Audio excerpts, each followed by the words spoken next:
Isang babaeng taga-Florida ang pumasok sa apartment ng ex niya at binaril ang lalaking nasa kama nito dahil sa problemang relasyon. Pinagwala niya ako, alam ko yon. Nakita ko pa siyang tinangkang basagin ng bintana ko at nagpaputok siya sa kotse ko ng 3 o 4 na beses. Sila Korea Washington ay nahatulan sa pamamaril kay Jason Campbell na nahulog mula sa ikalimang palapag ng apartment at nag-iwan ng bakas ng dugo habang humihingi ng tulong. Ilang sandali lang, natagpuan siyang patay sa paradahan na naka-boxer shorts lang. May lalaki sa ibaba sa paradahan at dumudugo siya sa halip na subukang tumawag. Tumakas ang bumaril at nagtago sa ibang lalawigan ngunit natuntun siya ng mga pulis. May warrant ka para sa first-degree murder at pagnanakaw. Hindi lang ang pag-aresto at pagkakakulong ni Washington ang pinag-usapan sa balita. Nagsampa ng malaking kaso ang pamilya ni Jason laban sa apartment complex at security team na sana'y nakaiwas sa kanyang pagkamatay. At sumang-ayon ang hurado, iginawad sa kanila ang malaking halaga. Makikipag-usap tayo sa law firm na nasa likod ng kasong ito, ang ating sponsor, Morgan & Morgan. Nakuha nila ang hatol na $100 milyong para sa mga naiwang pamilya ni Jason. Maligayang pagdating sa sidebar mula sa Law and Crime. Ako si Jesse Weber. Isa sa dahilan kung bakit natin nasusubaybayan ang kwentong ito ay dahil sa malaking suporta mula sa aming sponsor na si Morgan, ang pinakamalaking personal injury law firm sa Amerika. Ang kumpanyang ito ay may mahigit 1,000 abogado at nakabawi ng $25 bilyong para sa mahigit 500,000 kliyente nitong mga nakaraang buwan. Isang kliyente sa Florida ay nakakuha ng $12 milyon mula sa insurance na nag-alok lang ng 350,000.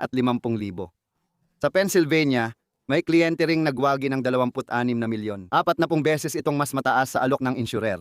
Sa Morgan & Morgan, mas pinadadali ang paglaban para sa iyong karapatan. Pwede kang magsimula ng claim gamit ang telepono sa forthepeople.com/LC sidebar. I-click lang ang link sa ibaba o iscan ang QR code sa screen. Jason Campbell, ama ng 3 batang anak, anak ng dating senador ng estado ng Florida. 23 taon lang siya nang barilin sa isang apartment sa Miami.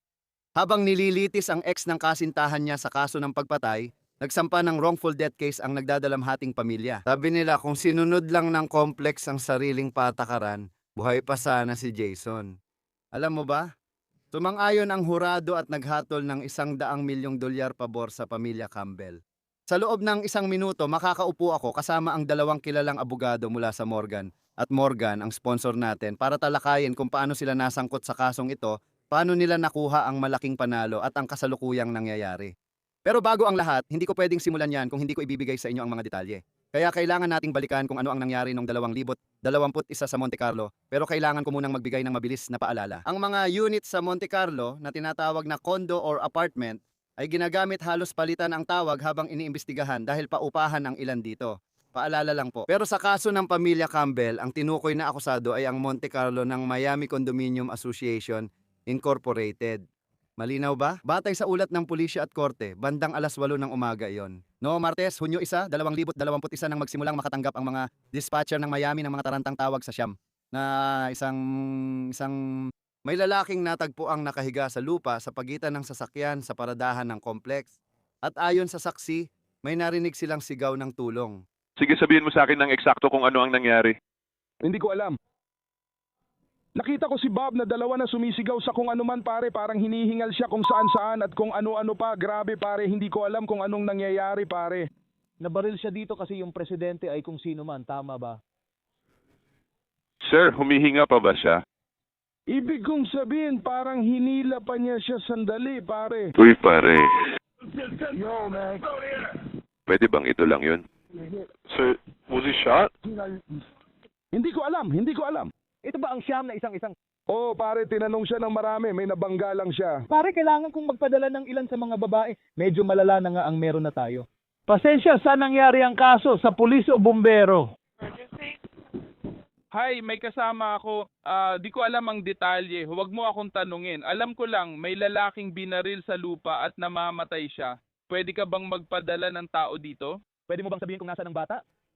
At pagdating ng mga pulis sa lugar, may nakita sila na talagang nagpataas ng balahibo nila sa batok. May bakas ng dugo mula sa katawan ni Jason papasok sa gusali at paakyat sa hagdan patungong ikalimang palapag. May mga bakas ng madugong kamay sa pader ng hagdanan kung saan bumagsak si Jason sa desperadong pagtakas, ngunit natapos ang kanyang laban sa semento sa labas. Nakakagulat ito. Hindi talaga nakatira si Jason sa Monte Carlo, kundi ang babae niyang dinadalaw, si Shantia Mears, ang nakatira roon. Dati siyang nagkaroon ng relasyon sa isa pang babae, sila Coria Washington. Okay, sinabi ng akusadong si Mears sa pulis na matagal na siyang may problema kay Washington, kabilang ang pagbabanta at karahasan. Nakausap niya ang opisyal tungkol dito sa isang panayam, kaugnay ng ibang insidente kay Washington. Tatalakayin natin ito mamaya, pero tingnan mo muna ito. Ano ang kaugnayan nun? Yun ang dati kong kasintahan. Kapag sinabing dating kasintahan, ibig mo bang romantikong relasyon ang tinutukoy mo? Oo, sige, gaano kayo katagal nag-date? Ilang taon na ba? Mga taon? Oo. Nagsama na ba kayo dati? Hindi. Sige, at gaano nakatagal mula nang naghiwalay kayo? Ilang buwan ang nakalipas? Ilang buwan nang nakalipas? Kasi Kaya sabi ni Secure, pinapasok siya, at ano ang nangyari?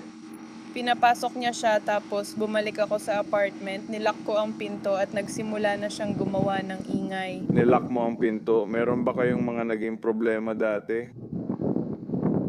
Hindi naman kamakailan. Ano yun, hindi ba kamakailan lang? Kailan huli sa mga nakaraang buwan? Hindi naman kamakailan. At may ginawa ba siya noon na magdudulot ng pag-aalala para kailangan pang ilock ang pinto? Siya'y baliw. Alam ko siya'y baliw talaga. May banta ba siyang gawin ang anumang kalokohan? O siya ba, hindi naman sa ganitong antas. Hindi. Sige, hanggang saan? Parang pumunta siya sa kotse ko pero hindi naman ganun kagrabe, alam ko. Pero yung mga ginawa niya dati, Siya, parang minura lang niya ako, normal lang, minura niya ako. Sabi ni Mears, magkasama sila ni Jason sa kama nung Martes ng 8:00 ng umaga nang may kumatok. Ngayon, sinabi ni Mears sa pulis na inakala niyang isa lang itong taga-maintenance o pest control. At dito siya nagkamali ng malaki. Hindi niya tiningnan ang butas ng pinto bago i-unlock at buksan at si Washington pala iyon. Tinulak siya papasok sa kwarto ng apartment at nagpaputok, tinamaan si Jason sa dibdib. Makikita sa mga larawan ng crime scene ang butas ng bala sa dingding at shell casing sa sahig. Mabilis na itinuro ng pulisya si Washington bilang pangunahing suspect at hindi siya pinayagang pumasok sa property mula pa noon. Ibabalik tayo niyan mga 3 buwan bago ang pagpatay kung saan may ibang bumisita kay Mears, hindi si Jason Campbell. Pero kahit ano pa man, mukhang hindi natuwa si Washington. May missed call ako mula sa front gate kaya tinawagan ko siya pabalik. Sabi ko, Oo, may missed call ako para sa'yo, ganito, ganyan. Tapos sabi ng babae, may halik ka sa front gate. Pinapasok ko siya, tinanong ko, sino ang pinapasok mo? Sabi niya, La Coria. Sinabi ko, sa gate mo ba siya pinapasok? Hindi dapat. Sabi niya, ay hindi ko alam. Tinanong ko, alam mo ba kung sino ang darating? Sagot ko, hindi ganun yon. Dapat tawagan mo muna ako, hindi mo dapat ako binibigyan ng permiso. Kung di ko sinasagot ang gate, wag mo silang papasukin. Sabihin mo na umalis or maghintay. Hintayin mong sumagot ako sa tawag. Pero noon, nasa loob na siya ng complex. Baliw siya sa akin, alam ko.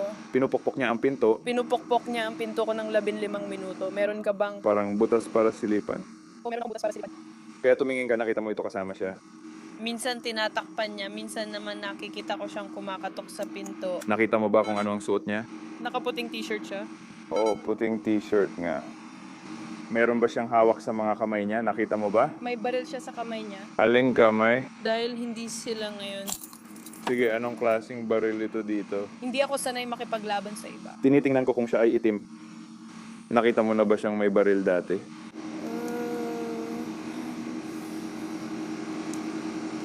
Hindi ka makailan. Kailanman? Nakita mo na ba siyang may baril? Oo. Sige, at ano ang nakita mo? Nakasilip ako sa bintana ng kwarto. Nakita ko siyang nakatayo sa tabi ng kotse ko. At nakita ko siyang parang sinusubukang basagin ng bintana ko. Tapos nakita ko siyang nagpaputok sa kotse ko ng 3 or 4 na beses. Kahit naging kayo, kailangan ko pa rin kunin info niya at gumawa ng photo lineup. Pag handa na ang photo lineup, tatawagan kita para mag-schedule. Pumunta ka rito kasama ang isang detective na di alam ito, ipapakita ang photo lineup sa'yo. Ikaw, kilalanin mo siya. Kapag nakilala mo na siya, may mga protocol akong susundin para arestuhin siya, kaya pupunta na kami at aarestuhin siya. Kaya hindi mo siya pwedeng arestuhin ngayon? Hindi, kailangan mo munang gawin ang photo lineup, kaya sa Martes pa yun mangyayari dahil day off ko ngayon, Lunes. Sa Martes, gagawa ako ng photo lineup, tatawagan kita, magkikita tayo, tapos pwede na nating simulan ang proseso ng pag-aresto sa kanya. Ang surveillance footage na inilabas ng mga investigador ay sumusuporta sa pahayag ni Mears. Sa video, makikitang dumating si Washington sa guard stock ng Monte Carlo. Naghintay siya habang tinawagan si Mears ng security, saka siya pinapasok. At pagkatapos, ipinapakita ng security camera footage mula sa loob ng gusali ni Mears na sumasakay si Washington sa elevator. Tapos, makalipas ang ilang minuto, makikita sa surveillance na bumalik si Washington sa parking lot papunta sa isang kotse sa kaliwang bahagi ng screen. Ayon sa ulat ng pulisya, binaril ni Washington ang harapang bintana ng itim na Mercedes-Benz ni Mir at pagkatapos ay tumakbo palayo sa parking lot.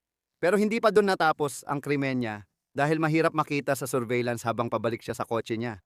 Sabi ng pulisya, 2 beses nagpaputok si Washington sa pulang Infiniti ng lalaking bisita ni Mir tapos sumakay siya sa sarili niyang kotse at umalis. Nakita ng mga investigador ang 5.40 caliber na basyo ng bala sa lugar bukod pa sa pananakit niya sa 2 sasakyan. Sa pagsusuri ng kriminal na kasaysayan ni Washington, makikita mong may mga hatol na siya bilang felon sa iba't ibang krimen. Bawal sa kanya ang baril at bala pero malinaw sa video na meron siya. Ang mga kasong may kinalaman dito ay isinama sa kaso niyang pagpatay. Ilang linggo matapos ang pamamaril noong Marso, muling kinausap ng pulisya si Mears. Ngunit nag-aatubili na siyang magsalita ng opisyal. Kaya kung babalikan natin, noong Pebrero 22 nang ako o ang pulis ay pumunta sa inyong apartment complex doon, ano ang dahilan kung bakit nagtatanong ang pulis? Sa totoo lang, mas komportable akong gawin lahat ng ito kung may legal na kinatawan ako. Hindi ka naman inaaresto. Alam ko, pero mas gusto kong gawin ito kapag may abogado ako. Naiintindihan mo naman ang sinabi sa'yo ng city attorney, di ba? Medyo ayos lang. So ayaw mo munang makipag-usap sa akin ngayon? Mas komportable ako kung may abogado. So ayaw mo akong kausapin ngayon. Hanggang makakuha ako ng bagong kasunduan. Sige, hindi ka inaaresto at hindi rin ako nagtatanong ng delikadong tanong kaya wala ka pang karapatan ngayon. Nakikipag-usap ka sa akin bilang saksi at biktima. Yung Miranda warnings o karapatang manahimik hindi pa gumagana ngayon. Sige, walang problema. Ayaw mo rin bang gawin yung photo lineup? Kailangan ko lang gawin yon kasama ang abogado. Sige, walang problema. Ang Toronto ang makikipag-ugnayan sa'yo, okay? Makalipas ang 3 buwan, bumalik si Washington sa Monte Carlo property kahit may karatulang bawal ang sasakyan niya sa guardhouse. Kinabukasan matapos mapatay si Jason, kinausap ng mga detective ang gwardyang naka-duty noon, si Sean Atkins. Ano ang mga tungkulin o lugar na binabantayan mo sa trabaho? Para mag-log ng mga bisita kapag pumapasok sila sa gate. At yun ang harapang gate, tama ba? Tama. At para sigurado, isang pasukan at isang labasan lang, tama? Tama. Nagtatrabaho ka ba sa apartment ng Monte Carlo kahapon, Hunyo 1, 2021? Oo. Ano ang oras ng iyong shift kahapon? Alas 7 hanggang alas 3. Anong oras ka nag-umpisa magtrabaho ng 7? Kahapon, napansin mo ba ang insidente na sangkot ang isa sa mga nangungupahan mo sa complex? Oo. Alam mo ba kung tungkol saan ang insidente or saang apartment ito nangyari? Hindi pa sa ngayon hanggang sa pagkatapos dumating ang mga pulis at naayos na ang lahat, saka lang maraming residente ang lumapit at nagsabi sa akin. Ipinakita ng detective kay Atkins ang ilang litrato at nakilala niya pareho sina Mears at Washington. Pero tinawag niya si Mears bilang Miss Mills. Kapag sinabi mong girlfriend niya, sino ang tinutukoy mo? Kay Miss Mills. Para sa record, ang taong nasa litrato bilang dalawa ay sila Coria Washington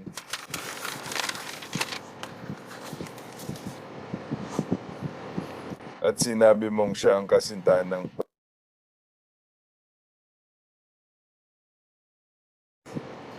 At paano mo nalaman ang impormasyong yan? Dahil ilang buwan na ang nakalipas, pumasok siya at binaril niya ang babae. Sasakyan ni Mills at isang sasakyan ng isang Ginoo. At nang matapos namin ang aming munting investigasyon, nalaman namin na iyon pala ang kanyang kasintahan. Kaya ganon, alam mo na, sabi nila, yun ang kasintahan niya. Sige, kung tama ako. Pagkatapos ng insidenteng yun, naitala ito noong Pebrero 22, 2021. Naglabas ba ng impormasyon ng apartment complex tungkol sa kanya? Ang tanging inilabas lang nila tungkol sa kanya ay hindi na pwedeng pumasok sa lugar ang sasakyan na ginagamit niya sa property. Ipinakita ko na sa iyo ang litrato bilang numero 3 ng taong nakita sa video surveillance na pumapasok sa complex. Ipapakita ko ulit ito ngayon. Tiningnan mo ang litrato na yon at kinilala mo na ang taong nasa litrato ay siya ring pinag-uusapan natin. Oo, Sinabi mo rin sa litrato na ito rin ang kasintahan ng taong yon. Habang siya ay pumasok kahapon ng umaga, oo, tama yun bago mag alas 8. Na siya ay pumasok. sa litratong ito, masasabi mo ba kung ano ang suot niya? Puro itim, isang itim na hoodie at itim at dilaw na tsinelas. And ito ang taong nakita mo kahapon ng umaga. Tama ba? Kinumpirma ni Atkins na nakita niya si Washington nung umaga ng pamamaril pero hindi ito sakay ng ipinagbabawal na sasakyan. At alam mo ba kung bakit siya naglalakad lang? Ipinagbabawal ba ang sasakyan niya? Kaya hindi siya pwedeng magmaneho sa loob ng apartment complex dahil ipinagbawal na ang sasakyan niya mula sa dati niyang insidente, kaya alam na niya hindi siya pwedeng pumasok dahil hindi namin siya mabibigyan ng pass o papayagan na makapasok gamit ang sasakyan na yon. Alam mo ba kung ginawa na niya yun dati? Oo, nagawa na niya. Ipaparada niya ang sasakyan sa labas at maglalakad papasok. Tama. Na pagkatapos alis siya sa parehong paraan. Oo, minsan ganun siya. Kapag nakikita ko siya tuwing umaga, araw-araw akong naglalakad tuwing umaga at umaalis ng alas 3 kaya hindi ko siya nakikita. Siguro mas huli siya umaalis kaysa sa akin. Kaya hindi ako sigurado.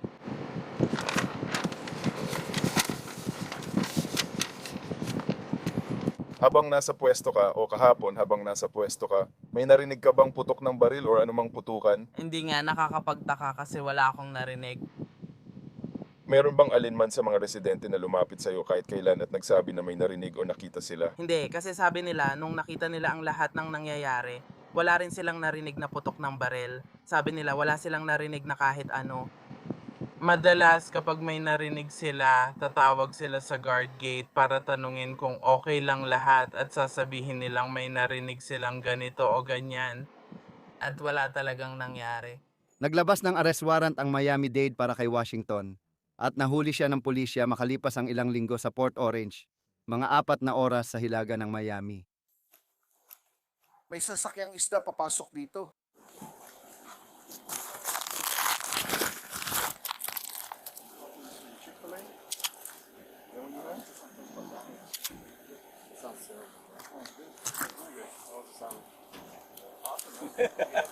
Bakit ka tumatawa? Kasi alam kong meron ka rin. Tumutulong lang ako sa kanya kapag nandyan siya. Nakuha ba niya ang swerte? Tara na pare, bro. Hindi mo pwedeng kainin ng malamig na baboy buong araw, pare. Alam ko, bro. Sabi ko sa kanila, kailangan ninyong subukan ng bookies bago kayo umalis. Oo. Oo, sige. Magbilang ka hanggang 3.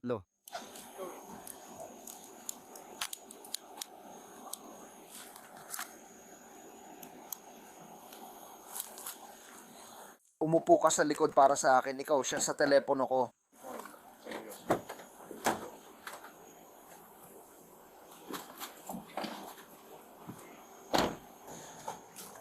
Sandali lang man, ano ang unang pangalan mo?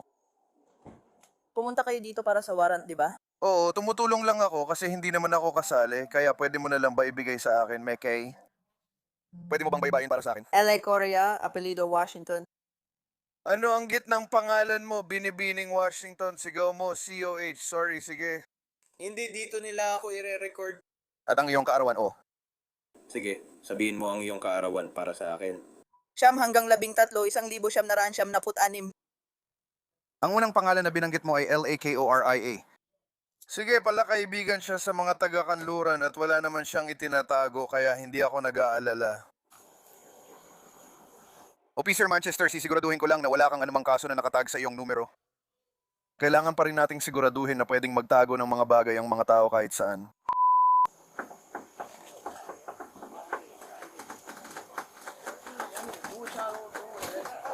Sige, lumabas ka muna.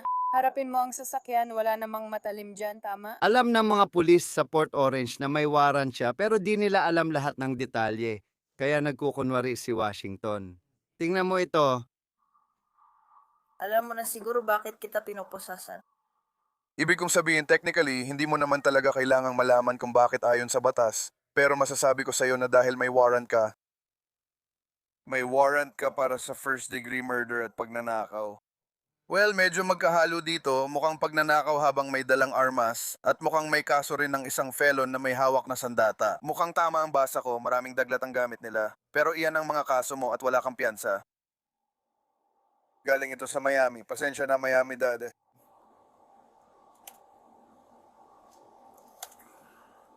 Paano nila ako basta-basta inaakusahan ng ganyan? Nasa ng estado, nasa ng ebidensya, nasa ng ano? Narinig ba nila? Iyan ay dapat harapin sa korte, hindi ngayon. Sa ngayon, ang mahalaga lang ay may warrant ka para sa iyong pag-aresto at ikaw ay inaresto na ngayon. Sa huli nakulong si Washington sa Volusia County bago inilipat pabalik sa timog ng estado. Sige po, Ginang Washington, labas po kayo sandali, pakiusap. Maglakad lang tayo papasok dito. Kasi itong mga to, sana ginawa na lang nila. Kung binigyan lang nila ako ng damit. Hindi ako nandun at wala rin akong control sa desisyon nila.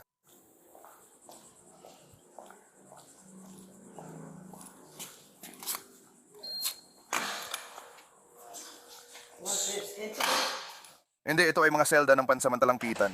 Pakiusap, lumipat ka ron para sa akin.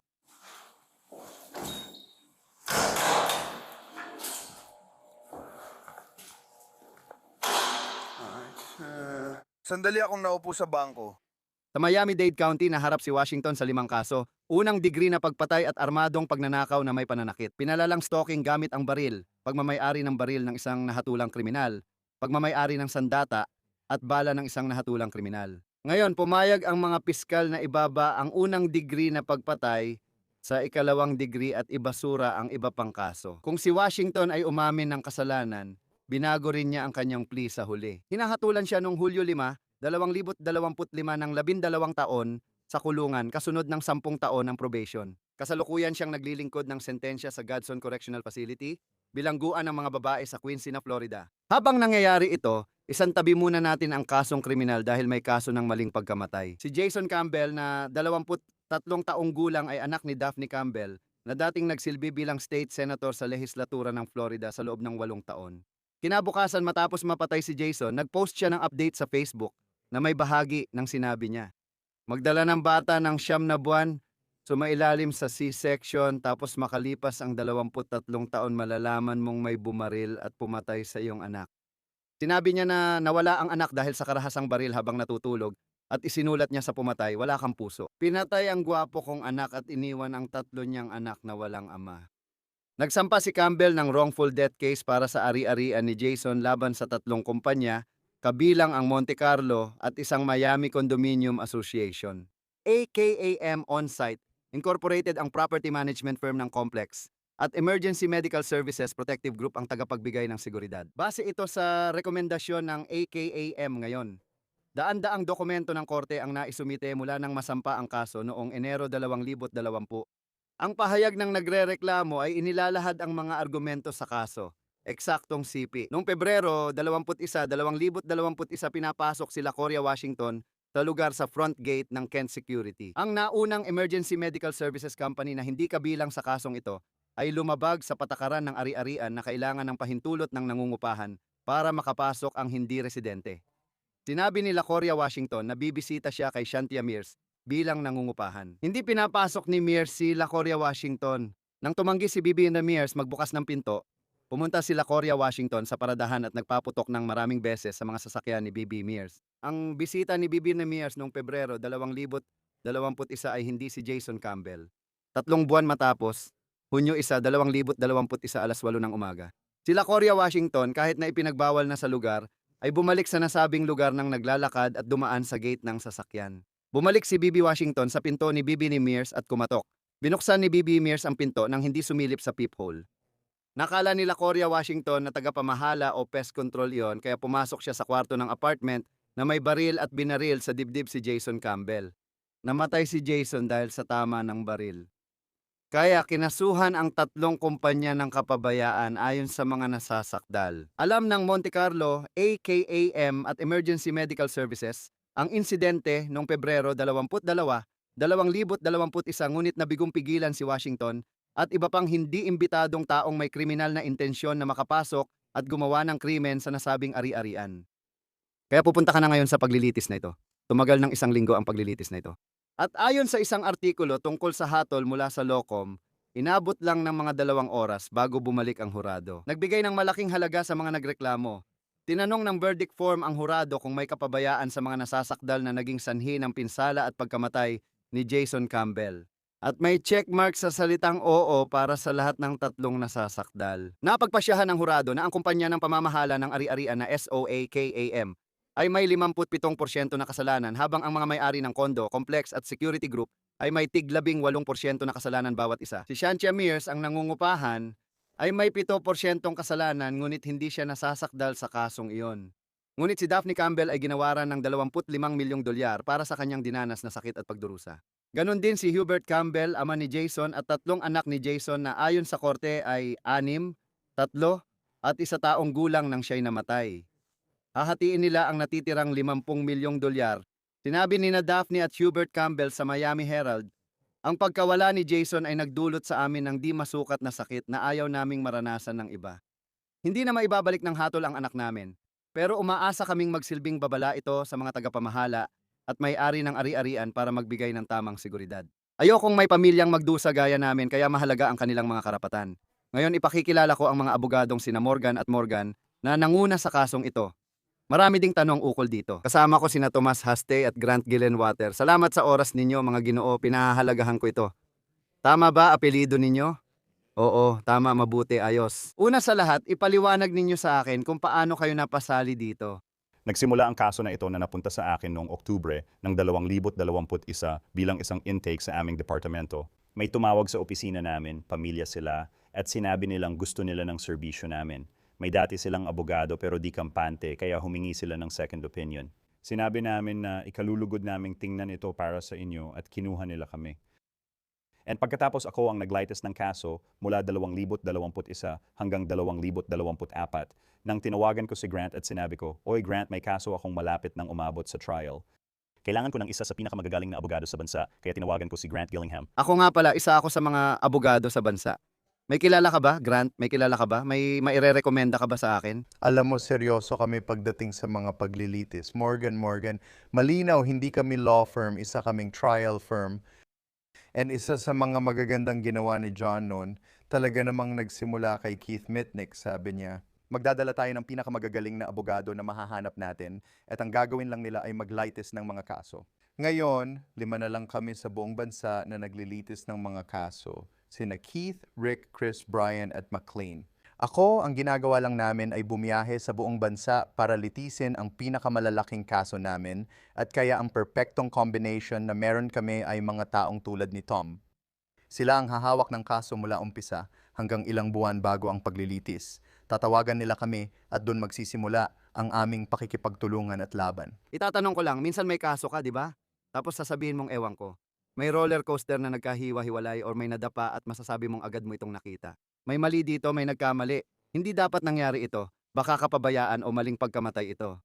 Sa unang tingin, kapag narinig mo ito, isa itong kakilakilabot, napakasamang krimen. Naisip mo rin ba nun? Napansin mo bang may kapabayaan sa seguridad at hindi dapat nangyari ito sa kondominium? Oo, ayon sa impormasyong nakuha namin nung una, pinatay si Jason sa apartment na ito habang abala siya. May isa pang babae. Kaya tumatak sa akin yon bilang kakaibang pangyayari. Paano nakapasok ang isang tao sa apartment habang nandoon si Jason at may binibisita siya? Paano pa nakapasok ang isa pang tao? Paano sisimulan ang pagtatalo na ito? Akala ko noon ay may pagtatalo, pero ngayon, matapos ang 4 na taon ng paglilitis, may benepisyo na tayo ng hindsight. Pero sa simula, ang alam ko lang ay napatay siya sa apartment kasama ang babaeng binibisita niya. Kaya naisip ko sa sarili ko, alam mo, hindi dapat nakarating sa pintuan ang taong ito. Hindi namin alam kung paano, hindi rin talaga namin alam kung inimbita siya or ano. Oo, napansin naming pattern it kaya kailangan naming tingnan ang seguridad ng property na ito. Mabilis lang, mula sa legal na pananaw, maaaring managot pa rin ang tao pero hindi para sa anumang mangyari sa may-ari ng property, tulad ng condo owner o nangungupahan. Pati mga bisita nila pwedeng magreklamo. Kaya ang may-ari, management company o security company ay maaaring managot sa sino mang bumisita sa property. Tama ba? Sige. Talagang Oo, ngayon Grant, sa panahon ng kasong ito, discovery trial. Kung may papaliwanag mo sa manonood, ano ang natutunan mo tungkol sa pagkukulang sa responsibilidad ng pamunuan, may-ari ng ari-arian at security company? Kaya ang natuklasan namin at nakuha namin sa discovery, nakita namin na walang nakakaalam kung ano talaga ang nangyayari.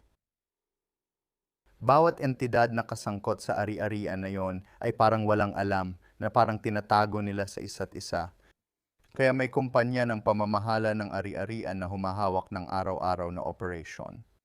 Tungkulin nilang iparating sa board ang mga kaganapan sa ari-arian. Pagkatapos meron kang board, ang mga may-ari ng condo mismo, ang board ng mga may-ari ng condo, na ang trabaho ay gumawa ng mga decision, magbawas ng budget, at magsabi ng, sige, kailangan natin ng mas maayos na seguridad. Hanapin at ilaan ang pera, pero kung di sinasabi ng property management sa board, hindi alam ng board ang dapat gawin. Pagkatapos, ipasok ang pangatlong inaakusahan, ang security company na kamakailan lang kinuha ng property manager. Hindi in-inform ng property manager ang security company sa mga matagal ng problema, kaya hindi ito alam ng security company. Hindi nila alam ang buong saklaw at kung anong serbisyo ang dapat ibigay. Kaya tatlo ang inaakusahan na hindi rin alam ang ginagawa ng iba. Sa huli, napag-usapan na natin ang paghahati-hati at alam kong tatalakayin mo pa ito. Diyan talaga mauuwi lahat sa property manager kasi sila ang dahilan kung bakit walang alam ang iba. Pag-usapan ko ang trial at mga karanasan doon tungkol sa desisyon ng hurado. Hinati nila ito ayon sa responsibilidad, sabi ni Grant. Pwede mo bang paliwanag kung paano nakuha ng hurado yung 18% at paano nila napagdesisyonan kung sino ang responsable? Ano sa tingin mo? yan yung ebidensya ay eksaktong tulad ng sinabi ni Grant. May ebidensya na ang kumpanya ng pamamahala ng ari-arian ay kumukuha ng information mula sa seguridad, mga nangungupahan, bisita at condo association tungkol sa krimen sa loob ng ari-arian. At hindi nila ito ipinapasa sa mga may-ari ng condo na maaring gumawa ng decision or sa seguridad na maaari ring gumawa ng sarili nilang decision. Kaya ang pagkukulang sa pagpapasa ng information, hawak nila ang bola, dapat nilang ipasa ang bolang iyon sa gumagawa ng desisyon, ang pagkabigong ipasa ang information. Sa tingin namin, ang dahilan kung bakit naging pinaka-responsible ang kumpanya ng pamamahala para dito. Kung ginagawa ng seguridad ang trabaho nila at nagsusumite ng incident report sa opisina, ano ang susunod na mangyayari? Dapat ipadala ng opisina ito sa lupon, dapat sabihin sa lupon, hoy, nagkaroon tayo ng pamamaril, nagkaroon tayo ng pagnanakaw, may sumira ng sasakyan. Anong gusto ninyong gawin? Nire-recommenda naming dagdagan ang seguridad at baguhin ang mga protocol sa gate na naging sanhi ng pagkamatay ni Jason. Merong protocol para sa pag-inspection ng mga sasakyan sa gate. Kung lalapit ka sa gate, kailangan mong ibaba ang bintana mo, ibigay ang iyong identification at sabihin na pupunta ka kay Tenant Jesse. Tatawagan si Jesse. Kapag pumayag kang umakyat si Tom, papapasukin sila. Kung hindi, hindi sila papapasukin at palalabasin ang sasakyan. Kung di sila umalis, tatawag sila ng pulis para kontrolin ang pagpasok sa property.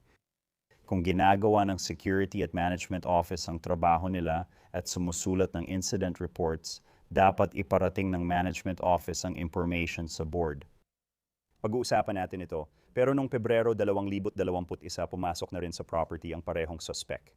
Nakapasok siya sa gate na lumalabag sa kanilang protocol at nauwi sa pagpunta sa pintuan ng tenant na may dalang baril, kumakatok ng malakas sa pinto, sinasabi, papasukin mo ako, alam kong may lalaki dyan sa loob. Ibang tao yun ha, bago tayo bumalik sa trial, gusto ko lang itanong, bakit kasama si Mears? Bakit kasama yung tenant? Hindi naman siya talaga akusado, di ba? Sa huli, naniwala ang hurado na may pananagutan din siya. Sa Florida, marmong igit na may pananagutan din ang hindi kasali sa kaso sa kapabayaang insidente. Sige. Nararamdaman nila ito kaya ito ang ipinaglaban ng mga akusado. Si Miss Mears, pagising niya noong Hunyo 1 alas 8 ng umaga dahil sa katok, inisip niyang galing ito sa property management. Binuksan niya ang pinto at pinapasok ang bumaril na biglang sumugod. Naramdaman ng hurado na siya ay bahagyang responsable dahil hindi niya tiningnan ang salamin o ang butas ng pinto. Ang mga tao sa may pinto, Sige, tapos pupunta ka sa hurado at sa paglilitis, tama? Ano ang pakiramdam sa pagsubok ng kaso at ano ang depensa? Inililipat ba nila ang sisi gaya ng sabi mo kay Mears? Siya ba ang may responsibilidad? Ano ang ipinaglalaban mo? Ang meron ka, may 3 akusado na nagtuturoan sa isa't isa. Isipin mo na lang, nakita nyo na siguro yung meme ng Spider-Man na may 3 Spider-Man na nagtuturoan. Nagtuturoan silang lahat sa isa't isa. Yan ang nangyayari sa 3 akusado. Tapos nagsasama-sama sila para ituro si Mears. Walang umaako ng responsibilidad, nagtuturoan lang tapos sabay-sabay nilang sinisisi si Mears. Kaya ang problema at ang naging mahirap sa paghahanda ng paglilitis na ito ay ang dami ng information, maraming mga detalye, nakakalito talaga. Kailangan mo talagang pagsamasamahin at paikliin ito para mas madaling maintindihan. Sa parang maintindihan ng hurado na masasabi nilang, nakita ko kung ano ang maling ginawa ni A, nakita ko rin ang maling ginawa ni B, at nakita ko rin ang maling ginawa ni C, at mahirap iyon. Pero nagsisimula ito sa pagpili ng hurado doon sa usapan na yun. By the way, hindi lang isang akusado dito, 3 sila. At pagkatapos ay sa opening kung saan nagbigay si Tom ng napakagandang pambungad. Sa buong paglilitis, lagi naming binibigyang diin ang tema at tinutok ang hurado sa ideya na lahat ay may pagkakamali. Gayunpaman, may isang akusado na siyang may pinakamaraming pagkakamali at sa dulo ng paglilitis, lumabas iyon. Inilahad namin ang ebidensya. At naniniwala akong inabot lang sila ng 2 oras para bumalik. Wala pang 2 oras. 1 oras at 47 minuto. Bumalik sila na may $100 milyong. Ano ang pinakamataas? Yung alok bang 1 milyon? Pwede bang ipaliwanag kung paano yon? Bakit umabot sa 100 milyon ang desisyon ng hurado? Ikaw ang magsabi kung ano yun at ako naman ang magsasabi kung paano sa tingin ko napunta sa 100 ng hurado. $100 milyong. ang alok bago ang hatol ay $1 milyong. Sige, At Siya way ito ay magandang tag team. ito ang pinakamahirap na bahagi ng pagsubok para malaman kung ano ang halaga. Dahil pinag-uusapan natin ang isang binatang nawala ang buhay, pinag-uusapan natin ang isang batang pamilya, pinag-uusapan natin ang isang nanay at tatay na. Habang sinabi ko sa hurado na anak pa rin nila ang kanilang anak, ang tatay ni Jason ay pumupunta sa sementeryo tuwing linggo at nakaupo kasama siya. Paano mo bibigyan ng halaga yon? Nung sinimulan namin ang paglilitis, nag-usap kami ni Tom tungkol sa halaga at numero pati na rin sa ibang trial team members. Gusto kong makausap ang mga hindi abogado para marinig ang kanilang opinion at iba-iba talaga ang mga sagot. May nagsabi sa akin na sobra at masyadong malaki ang 15 milyon para hilingin. May nagsabi na dapat akong humingi ng 150 milyon. And hindi ko alam ang gagawin ko. Sa totoo lang, hindi ko alam ang gagawin ko hanggang sa umaga ng pagsasara. Nakaupo ako sa John Willard Marriott Miami habang nagkakape. At sinabi ko sa isa sa mga abogadong kasama namin sa kaso, si Patrick, sabi ko, sa tingin ko magsasalita na lang ako. Sasabihin ko sa kanila ang iniisip ko bilang tao. Sa tingin ko, ang kasong ito ay nagkakahalaga ng $200 milyong. Oh, Kasi ganun nga, pero iniisip ko rin na baka isipin mong baliw ako sa hiling ko. And ang trabaho ko para sa mga Campbell ay maging tagapagtanggol, isang taong kayang magsalita, manghikayat, at mangumbinsi, pero ipakita rin ang katotohanan. Para magawa ko yon ng epektibo, hindi nyo dapat isipin na baliw ako, kaya kung hihingi ako ng $200 milyong, baka isipin yung sira ulo ako. Bilang abogado, sinasabi ko na ang kasong ito ay nagkakahalaga ng 80 milyon. Ito na magsisimula ang mahirap kasi tapos ko na ang madali para sa inyo. Ang madali ay 80 milyon hanggang 200. Nasa pagitan ng mga iyon ang hustisya at hindi ko alam kung saan eksakto pero masasabi kong nasa pagitan ng 80 at 200 at ngayon kayo na ang maghanap nito. wow. At bumalik sila. Ginawa nila ang tama, nahanap nila ito. Eksakto nilang sinunod ang aming hiling, hanapin ang hustisya. Kumusta naman ang hustisya? May naibigay na bang bayad hanggang ngayon? wala pang bayad. Nakipag-areglo na kami sa property management company, confidential ang halaga, at tuloy pa rin ang laban namin sa condo association. Sige.